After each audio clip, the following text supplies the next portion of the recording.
Sallallahu ala Muhammad. Sallallahu alaihi wasallam. Sallallahu ala Muhammad. Sallallahu alaihi wasallam. Sallu alaihi.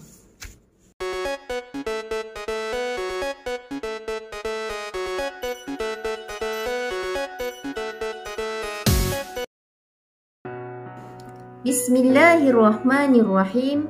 Assalamualaikum warahmatullahi wabarakatuh. Alhamdulillah, anak-anak murid ustazah yang dirahmati Allah.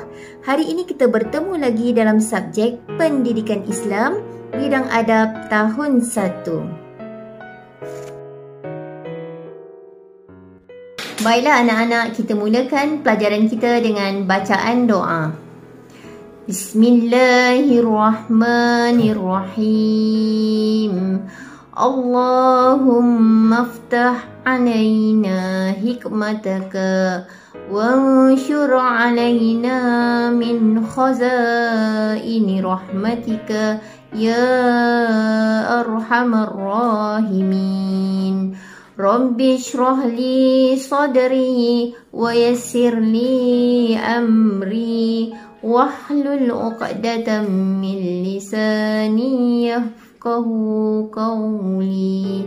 Amin. Tajuk kita hari ini ialah Rasulullah sallallahu alaihi wasallam ikutanku. Sebelum tu, kita lihat apakah objektif pembelajaran bagi tajuk ini. Di akhir pembelajaran, insya-Allah anak-anak akan dapat pertama, menyatakan adab terhadap Rasulullah sallallahu alaihi wasallam. Yang kedua, anak-anak dapat menjelaskan maksud selawat dan contoh-contohnya. Yang ketiga, insya-Allah anak-anak dapat menganalisis adab-adab berselawat sebagai bukti mengasihi baginda Rasulullah sallallahu alaihi wasallam. Yang keempat, anak-anak dapat merumuskan kepentingan dan akibat tidak mengamalkan selawat terhadap Rasulullah sallallahu alaihi wasallam. Anak-anak yang dikasihi, cuba anak-anak lihat gambar ini. Kita menyambut sambutan Maulidur Rasul setiap tahun apabila tiba sahaja bulan Rabiul Awal, iaitu bulan kelahiran Nabi Muhammad sallallahu alaihi wasallam. Sambutan ini bukti atau ingatan kita terhadap Rasulullah sallallahu alaihi wasallam.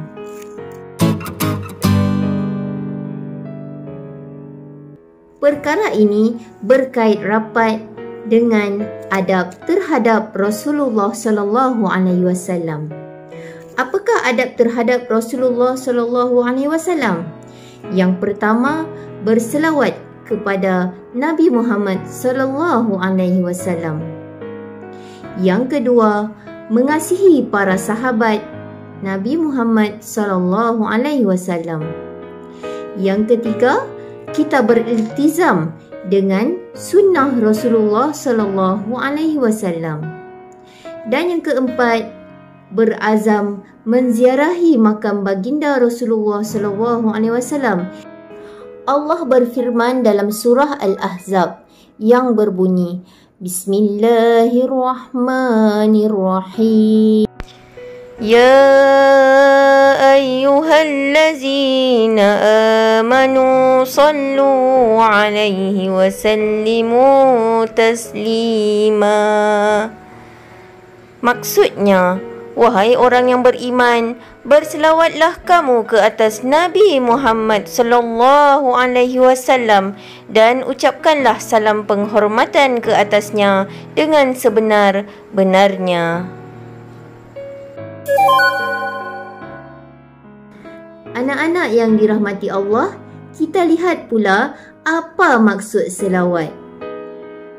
Anak-anak, Maksud selawat ialah doa atau pujian untuk memohon keberkatan kepada Nabi Muhammad sallallahu alaihi wasallam.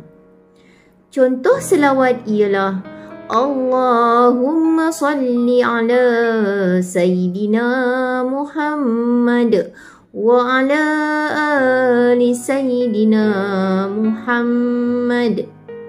Maksudnya, Ya Allah, berikanlah kesejahteraan kepada Nabi Muhammad sallallahu alaihi wasallam dan ahli keluarga baginda.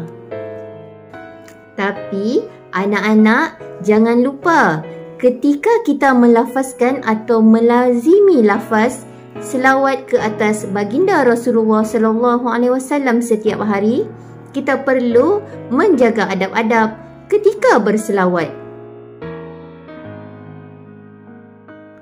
Apakah adab-adab berselawat? Yang pertama, ketika menyebut lafaznya, kita perlu menyebut dengan betul. Yang kedua, memahami dan menghayati.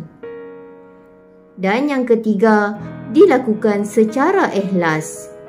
Yang keempat, kita mestilah berselawat dengan penuh kasih sayang. Anak-anak yang dikasihi Allah, terdapat beberapa kepentingan mengamalkan selawat. Yang pertama, memupuk rasa cinta kepada Rasulullah sallallahu alaihi wasallam. Yang kedua, apabila kita berselawat, kita akan mendapat ganjaran pahala. Yang ketiga, mendapat syafaat Nabi Muhammad sallallahu alaihi wasallam. Apa pula akibat mengabaikan selawat? Ianya boleh menghilangkan rasa cinta kita kepada Rasulullah sallallahu alaihi wasallam. Yang kedua, tanda kita tidak mengasihi Rasulullah sallallahu alaihi wasallam dalam kehidupan. Dan yang ketiga, kita termasuk dalam golongan orang yang hina.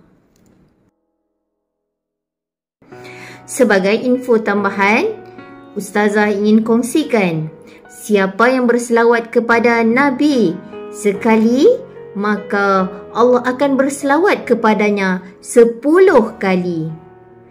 Anak-anak, berselawat itu satu sedekah. Orang yang tidak berselawat adalah bakhil. Apa itu bakhil? Kedekut.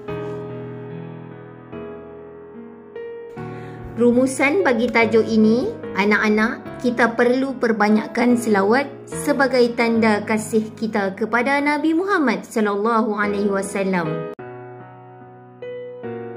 Sekian sahaja pembelajaran kita untuk hari ini.